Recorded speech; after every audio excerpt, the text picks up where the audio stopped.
A court of fairies and fiction. Akafath Girls Podcast. Hosts Mel and Liv. Bonus episode Clotho and Meryl. So, I don't think you saw that 17-minute video that I did yesterday. I didn't see it. Okay, so I had only slept about 4 hours the night before, and I got home from work, and I was like, I really want to read more of Crescent City.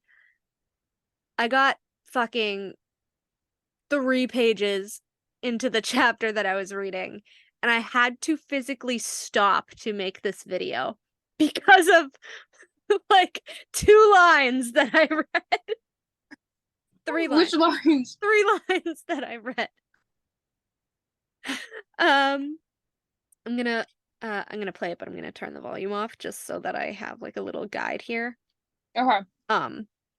So Alright. And then we'll get back to whatever was left on my script from the other moment. So they were forced to go meet with the Underking. Okay. He wanted to meet with them, and then I forget. There's a reason why they had to go see him. He was threatening them or something. Oh, he was threatening to tell about Ophian, I think. God knows how he knows about that. But anyway, they go and meet him at Erd's temple. Oh, I haven't read this part yet. Oh my gosh, tell me. Erd's temple. And so he's a dick, like usual. But they get there, and it says, a pyre smoked atop a black stone altar in the center of the temple. A stone throne on a dais loomed at the rear of the space. No statues ever adorned Erd's temple. No depiction of the goddess had ever been made. Fate took too many forms to capture in one figure. And then it says the Rune's like, get your rotting carcass off of that throne. I love Rune. Oh, I love him. The Underking rose black robes drifting on a phantom wind. I thought the Fae bowed to Luna, but perhaps you remember the old beliefs from a time when Erd was not a goddess but a force, winding between worlds. When she was a vat of life, a mother to all, a secret language of the universe, the Fae worshipped her then. So... Wait a second. Mother to all? Mother to all? Exactly. Right? And What? so then we have... all that happens, Ophian, someone tips off Ophian.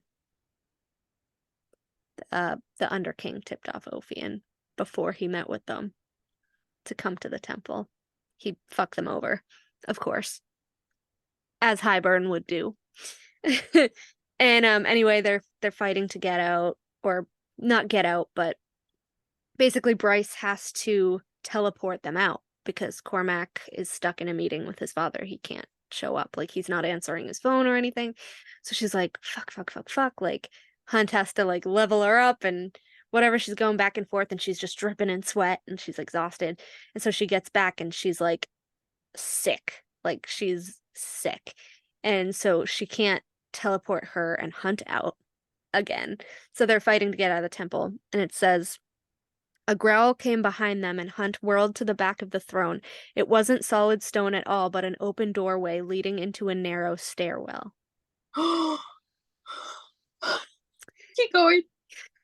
Hunt didn't question their luck as he sprinted through the stone doorway. Baxian, now in angelic form, it was Baxian who told them about it. Now in his angelic form, shoved it shut behind them, sealing them entirely in darkness. And then there's back and forth with them. And then Baxian says, I researched the history of this temple, found rumors about the door hidden in the throne. It's what took me some time, finding the tunnel entrance in. Some priestess must have used it recently, though. Her scent was all over the alley and fake wall that leads in here. Whose name means spinner of fate. Are we talking about Clotho? Does the name Clotho literally mean spinner of Yeah. fate? She's one of the 3 fates of mythology. 3 sisters. The spinner, the cutter, and the allottor. So let me ask you a question. So Why? Go Erd, ahead. Erd, the goddess of fate, is Clotho, who must be the mother. Holy shit! But But you know whose scent I think that was? you tell, because I have an idea, but you tell me. Meryl. Why do you think Meryl? Meryl is like best friends with Clotho, even though she's a bitch. She's awful. She works for Clotho. Yeah. I have other. I love the Meryl thing. I don't know. Yeah, tell me what your other stuff is. But I don't know why I kind of thought of Gwen. Gwen. If Gwen, yeah, I don't know. Like it kind of like if I'm kind of on the maybe Gwen could be the evil light singer theory, and maybe she's doing some sketchy stuff in between worlds. I don't know. I love Gwen. Well, so there's actually a lot of quotes with Meryl as well. Oh, really? Honestly, I should just play this. Do it. Totally. Okay. All Let's right. hear it. I'm just gonna do that then, because I won't be able to say it as well live. You got it. I just had a big brain moment, and I think I connected something so perfectly. I'm so excited. I'm just going to read these couple blurbs, and then I'll explain myself, and then I'll read a couple more. So this is Crescent City, and it says, "No statues ever adorned Erd's temple. No depiction of the goddess had ever been made.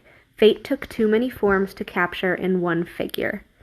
And they're talking about how there's like a black stone altar, and when they first got there, it was like in darkness and shadow and all of that.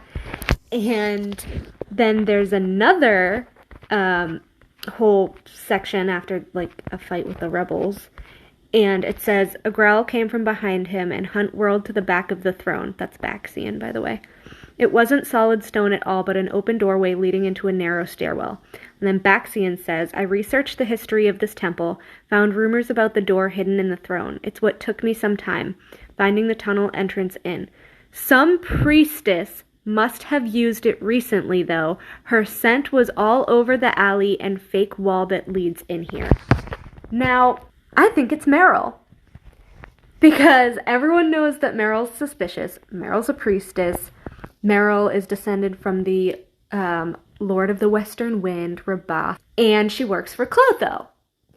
Now, Clotho in mythology, as I've said in other theories, is the spinner of fate, and I always believed that she was the same person as she was in mythology, mostly because of Asriel and Gwen stuff, but I do think she is the spinner of fate. I do think that she is the goddess Erd, who, as we just read, is fate herself. Now, it says Clotho was the youngest goddess of the 3 fates of the Moirai. She had 2 sisters, which reminds me of 2 things. First, the Archeron sisters, obviously, and second, the 3-headed goddess, the Mother, Maiden, and the Crone, which will probably come into play. But also, her power enabled her not only to choose who was born, but also to decide when deities or mortals, so I'm assuming that includes everything in between, were meant to be saved or put to death. For example, Clotho resurrected Pelops when his father killed him. So I find it funny that Nesta at that point was death herself, and Clotho was the spinner of fate. And I have a whole theory that the golden threads between Nesta and Cassian are not a mate bond, but death bonds. Every time that Cassian was spared by death. And I wonder if Clotho is not really using her, but if Nesta is a conduit to Clotho's fate powers by being death. Like that string on the harp and the quote that says, "Even death bows to that string." So I'm guessing, this is just another theory off of a theory, but I'm guessing the original 3 Dread Trove items were Clotho's and her 2 Sisters of Fates. I think the harp was Clotho's. And she's, as I said, I think she's using Nesta as a conduit. I don't think Cassian was supposed to die yet, but that he will, unfortunately. And that was that. But back to the whole point of this video. As it said, she can also resurrect people, which makes her a necromancer like Hypaxia. In the next book, CC3, House of Flame and Shadow, necromancers are in the House of Flame and Shadow. Somebody is going to die, somebody's going to be brought back, and somebody's not going to be brought back. Personally, I feel like it's going to be between either Cassian and Hunt or Cassian and Rune, and Cassian's going to be on the short end of the stick here. We know that Meryl is a close friend of Clotho, which means she has to know she's the goddess of fate. And who else would serve a goddess of fate other than someone descended from, like, a lord or another god, like Meryl? We know how, like, tough she is and how she likes to show off her power and everything. So it makes sense that she would be close friends with Clotho. I'm going to read a couple more quotes, and then I'll try to explain them. These ones are from ACOTAR. It says, Clotho, the priestess, that's when they first meet her, patiently waited a few steps behind us, her face still in shadow. When they showed up to the temple, like I said, the altar was cloaked in shadow. How did you know that we were in trouble? Feyre asked her. Clotho, Rhys said. There's a spelled bell inside the library. She rang it and it went out to all of us. Cassian got there first. So how did you know that we were in trouble? Clotho. Because she's fate. She knows their fates. She knows how to spin fate. How to make things happen and prevent things from happening. We see this as a pattern in all of ACOTAR, since I've just gathered all these quotes and everything. We have Clotho sat in silence as if she'd seen the thoughts blare through Nesta, as if she knew how often the memory of that day in Hybern woke her. That's very fate-ish to me as well. Erd herself. This was just not subtle, Sarah. LOL. Gwen smiled again, her eyes lighting with pride. Some of the songs you'll hear are so ancient they predate the written word. Some of them are so old we didn't even have them in Sangraba. Clotho found them in books shelved below level 7.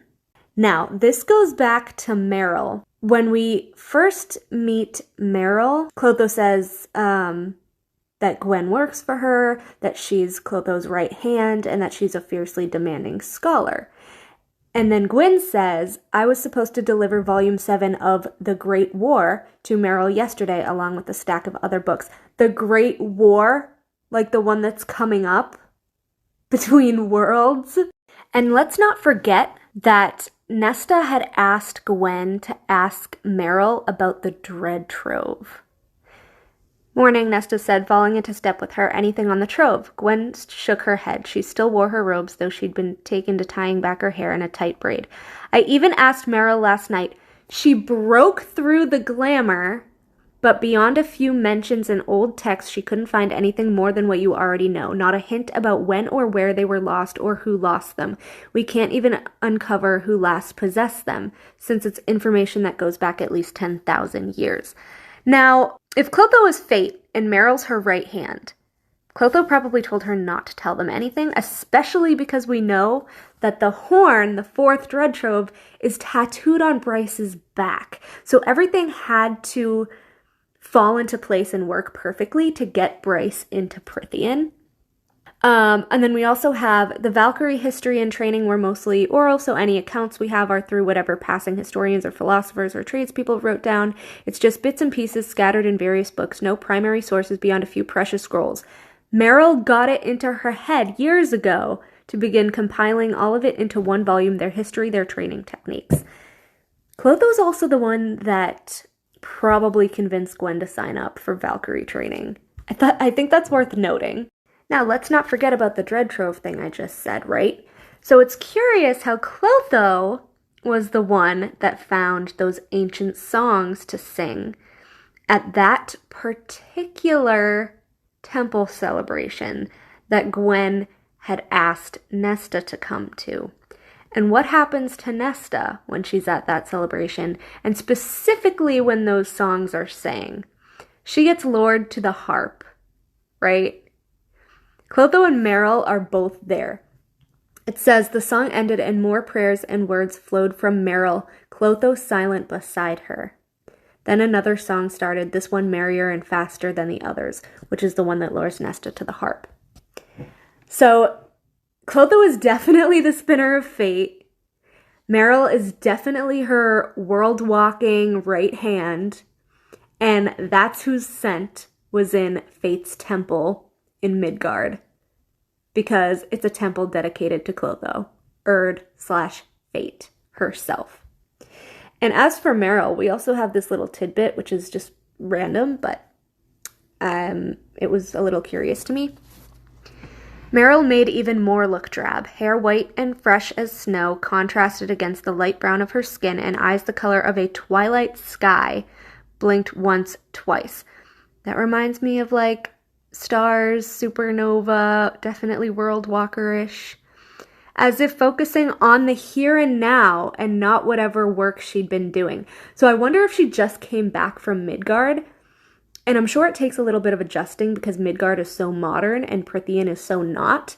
So she probably goes from like someone's study with a lot of tech and computers and all of this stuff, and then she comes back to Prythian in the library and like you just have scrolls and books and whatever you can get your hands on. It also says, Meryl's remarkable eyes narrowed. She looked as young as Nesta, yet an ornery sort of energy buzzed around her. So again, I think she's the daughter of a god. Lord of the Western Wind. It's probably God of the Western Wind. And she's just, using her cover story. There's no coincidences, Sarah J. Maas. I'm on to you. We also have Meryl saying, do you not know who I am, girl? The wind whispers to me even here under so much stone. It finds its way in through the cracks and murmurs the goings-on of the world in my ear. Which world, Meryl? Which world? And then we have, so that ancient music lured Nesta to the harp, right? And Amren says about the harp can open any door, physical or otherwise, some say between worlds. I'm wondering if Clotho found the harp or had the harp and uses it to send Meryl between worlds if she isn't a world walker herself. And that's how she was able to lure Nesta to it. It can open any door, even between worlds. And then we have Nesta asking Gwen, what is Meryl researching anyway? Lots of things. Meryl's brilliant, horrible but brilliant. When she first came here, she was obsessed with the theories regarding the existence of different realms, different worlds, living on top of each other without even knowing it. Whether there is merely one existence, our existence, or if it might be possible for worlds to overlap, occupying the same space, but separated by time, and a whole bunch of other things I can't even begin to explain to you because I barely understand them myself. Some philosophers believe there are 11 worlds like that, and some believe that there are as many as 26. The last one being time itself. We know that there's 26 strings on the harp.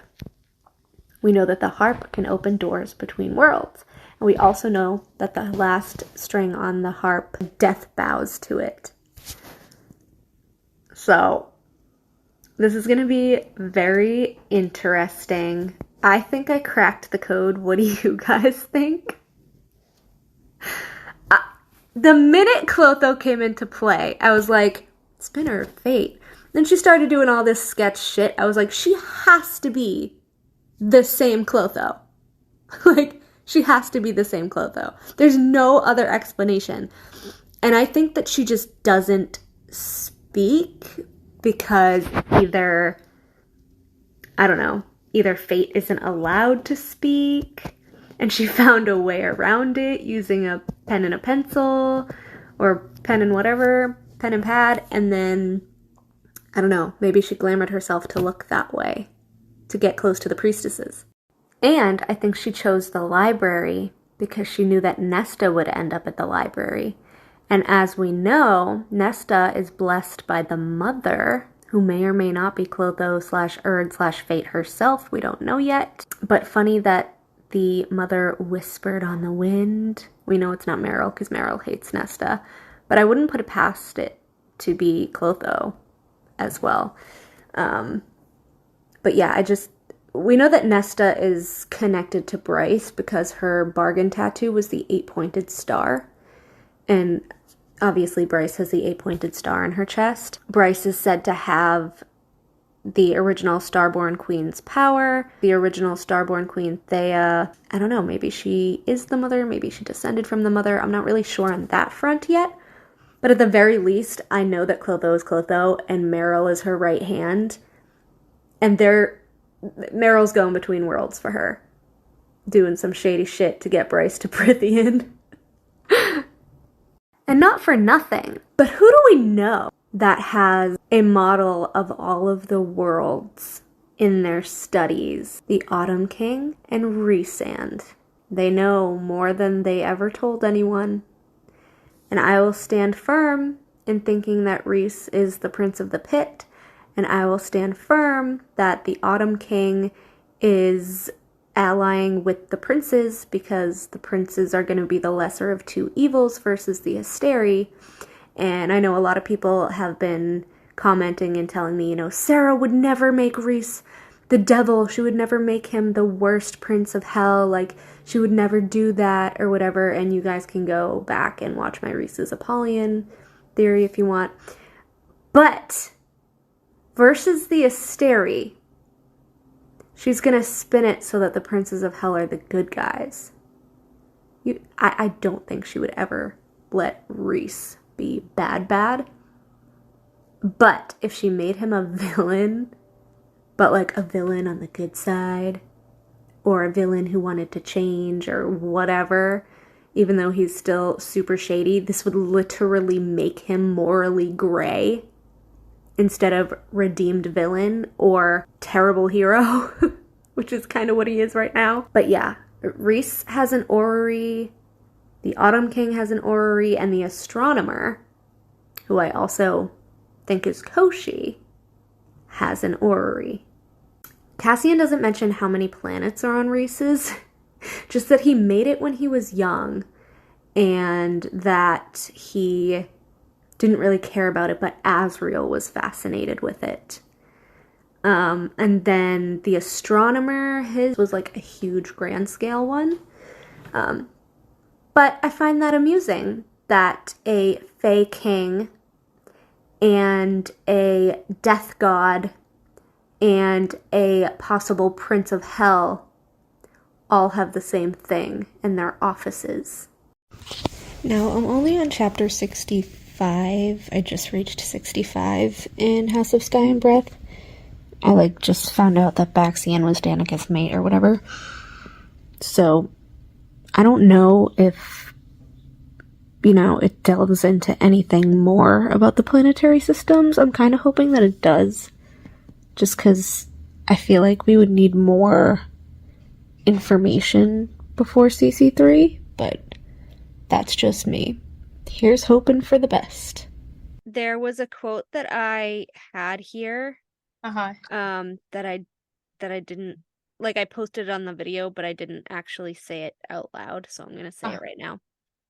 This is when Feyre is talking about why aren't Asriel and Elaine mates? And she says, what decides it? Who decides it? And Rhys says, fate, the mother, the cauldron swirling eddies. But he was being sarcastic when he said the cauldron swirling eddies. But fate, the mother. The fate and the mother. And so Clotho, basically, I'm wondering if she's the one who put it in Rhys's head, if you're having trouble with someone, she can come work here. I wonder if she gave him the idea for Nesta to work there because she knew that Gwen would end up being a Valkyrie. She would end up being a Valkyrie. Meryl's conveniently doing research on the Valkyries. Yeah. It's weird. It's weird. It is And weird. she knows that Cassian and Azriel train the Valkyries. And then in the bonus scene, who does she tell Az she's gonna give his necklace to? Gwen. When? Don't you wonder how she knows like who to pick who? And how she made Cassian show up first to save Nesta in the But that's what I'm library. saying. But if anything, that's evidence that she's not gonna kill off Cassian, and that him and Nesta are true mates, and that They Eris and could just be chosen mates. Like, Clotho might be like, she needs him for her journey because without this journey with him, she can't end up where she's supposed to be. She's spinning the fates here. She knows exactly which string to pluck. So my thing is, The I harp have a has to couple be of hers. things. What? The harp has to be hers. But then why allow Nesta to use it? Why doesn't Clotho have the harp? Why isn't Clotho using it? Right? She could be using it because she she chose the songs that lured Nesta to it. She did choose the So song. she had to kind of know where it was. Did she hide Yep. it under the prison? Why? How is she connected to the prison? Like, Interesting. And then when Nesta goes to the prison, she hears the people under the stone. It's all Clotho. But there was a quote in Silver Flames that the last owner of the harp had done something truly terrible. Do you remember that? But does it have to really be like an owner, or is it someone who stole it for nefarious purposes? Because True. Reese also says that a lot of their history is kind of lost or fucked up because it was just kind of passed down through the 15,000 years. Yes. Yeah. But also Clotho's tongue is cut out. So she Is it pissed though? I actually think it is. It I think probably it could is. be. And I think that what happened is she said something into existence, and someone maybe like The Asteri? the Asteri. I was gonna say Prince Peleus, but The Asteri. the Asteri would cut it out and like torture the crap out of people, right? Like they would cut out a tongue and a heart. Yeah. They're probably like, "Oh, Clotho, you want to spin that shit into existence?" I don't think so. I'm cutting out your tongue. So apparently she was like beaten up by males. And or like beaten up or like assaulted or whatever by males, and then they didn't want her to tell anyone like who did it, so they cut out her tongue. Yeah, and then just to be fucking even more savage, they like broke her hands and then healed them and then broke them and healed them so that they wouldn't be. Ooh, that's such an Asteri thing to me. That's such an Asteri thing. That's such an Asteri dungeon thing too. Like, did she spend some time down in their little torture dungeons? Well, where are the gods and goddesses from Midgard? Like, there's a temple devoted to her. Where are they at? Where are they at? Did the Asteri kill them, or some of them got out, like her? So apparently that answer is given in Tog. Yeah. That's what I've heard. I think it's gonna be like we have to read, but like, have you noticed the Tog people, the diehard Tog fans, they're super quiet. They're not giving us any information unless you have to like intentionally ask them. You have to be like, did this happen? Except Miriam. She's very Miriam is wonderful. Okay. But she's like, Tog is gonna be totally intertwined, and I swear, I'm like, no. No, I do think that there's gonna be a discussion or like a big tome or something that they're gonna find that has all the bloodlines in it. Yeah. That goes through like Tog and whatever, but I don't think that we're actually gonna get like a full cast of Tog people. Really? Yeah. You know what I love that I've been noticing a lot with SJM? That's really cute that she does all of the little books that the characters interact with are like super special books. Like you brought up the Great War. I didn't Yeah. even think about that. Like had they opened that and read from it, we probably would have learned something. And then Mhm. I love that book that Rune had in Crescent Say 1 in his hand, The Great Fey Romances. I was like, Yes! open the book. I know. Oh, Who's in that? Damn it. Tell me. right? Is it That was such Feyre? a fucking tease. What? That was such a tease. It was such a tease because either it's gonna be like Aelin and Rowan, Feyre and Rhysand, or it's gonna be like Bryce Lucian and Hunt. Elaine, Azriel and Gwen. Yeah, the Great Fey Romances. I'm I like, know. oh, you're just trying to you're tugging at the chain. So apparently the book from Tug and the Book of Breathings from ACOTAR were both in Jessica's library during the scene where Bryce is fighting Micah. What Tog book is it? What's the name of it? It was one of the ones listed. There was a few listed, and I'm gonna have to go to Crescent City 1. That's okay. Don't worry about Well, it. no, I can find it because I'll go to Crescent City 1, and then you can just look up Book of Breathings, and it's listed like right next to it. right so, next to it. Yeah. Book of- Also, I find it interesting that Jessica is hiding this. You found it? What is it? So these are the titles. It says her fingers brushed over the titles On the Divine Number, The Walking Dead, that was the Tog one, The Book of Breathings, and The Queen with Many Faces. The Queen with Many Faces. Yeah, which I think I told you was Feyre, right? Oh, I forgot. I almost wrote this in my notes the other day, and then I forgot my point, and then I forgot to write it down, and now I remembered what it was. Now that I said that. So the Bone Carver calls Feyre the not queen, the something of many faces. Yeah. Yeah. Wait, and there was a book called The Queen of Many Faces? Yes. Yes. So if Rhys is a king of hell, what would that make Feyre? And of many faces with all their masks? Right? But then also, Here it is. Oh no, it wasn't the Bone Carver. It was the Book of Breathings itself. When it was whispering to her, the paper trembled as I pulled it from my pocket as my fingers brushed the half of the book inside. Sweet-tongued liar, lady of many faces, princess of Carrion. what does Carrion mean? Carrion is basically death. All through Crescent City, that was the point that I was going to make. Carrion is overused as a metaphor for death. I'll turn you into Carrion. You should turn him into Carrion. All the stuff. What? So if she's Princess of- Queen of Hell,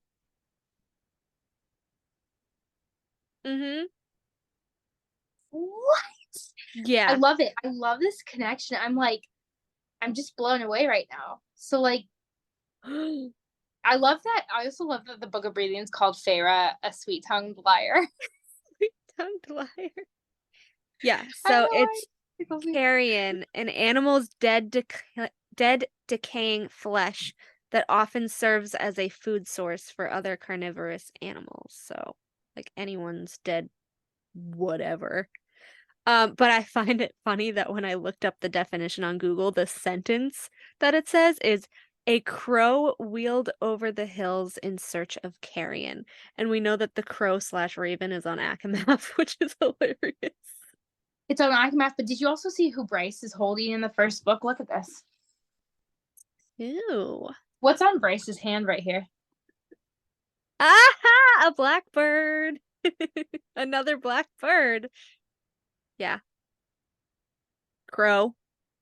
Right? Raven. But Raven. I'm telling you. So Princess, yeah. Lady of many faces, princess of Carrion. So if she's only a princess now, she gonna be the queen of many faces when she figures out that Rhys is Apollyon? Or do you think she's going to go with that High King, High Queen plot line? Ugh, it better not be them. I would rather them be King and Queen of Hell than I King think and Queen so. of Prithian. But yeah, because I don't- technically, if she doesn't know he's the King of Hell right now, she would have to get crowned, right? Yeah. They she have would. the throne with the Hellhounds on it and all that stuff in Hewn City. They're supposed to rule up in Moonstone Palace, like we said. I thought it was funny. You know what's gonna crack me up though? Is What? like, you know how you and I have been like talking about like all these like Feyre Rhysand inconsistencies or like the double standards and stuff like that. Like truly, if she goes with this flip in maybe not even a flip in character, but I know I would love it. Masterpiece. It would be I'm preparing amazing. so badly to be disappointed. I know. I'm like, It's gonna be so lame compared to our imagination. I'm just already anticipating that it's just gonna be some annoying fucking war and that's it. do you want to know something though that I've learned with Sarah J. Maas is like I feel like two things and I keep like battling it. One is to expect the unexpected. Like I feel like she's gonna toy with us in a way that we did not even see coming. Mm-hmm. But also, I am kind of preparing to be a little Also, she disappointed has a because, lot of patterns. Like, but she tried to rebuff that in her interview the other night, claiming that she didn't Yeah. have to. well, she's So- like, I want to go against it for their mate bond or whatever, but like, does anyone actually think she's gonna make like Faizan like dark and villainous? No, I guess not. She never would. She would But never that's the do thing. that. It's like, why are you holding back the literature just because you prefer certain characters? Yes, Not fair it's to not the fair. story. And This would be a bombshell that would get everyone talking. Oh, they would be furious. Like, I mean, If I had the talent to write like a series like this and put in all these fucking hints and then I just did like next to nothing with them, that's what I'm saying. Is like the hints I and would the evidence. want someone to kill me. Like, I I'd be like, what the fuck are you doing?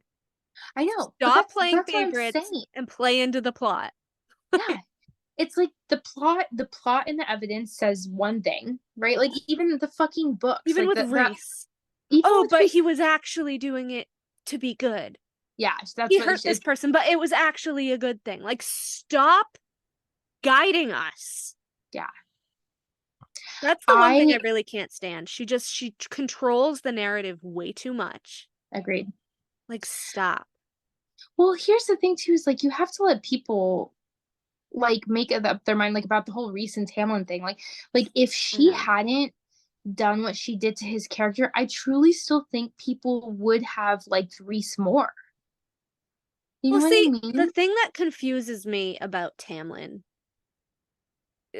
the most out of anything, I think, is that she writes it so that, which I've said before, she writes it so that he is ultimately right about everything. He is. And that he is ultimately the hero of the story. Despite his flaws, he does apologize. He comes back from it. He saves all of their lives. He spies and puts his own at risk.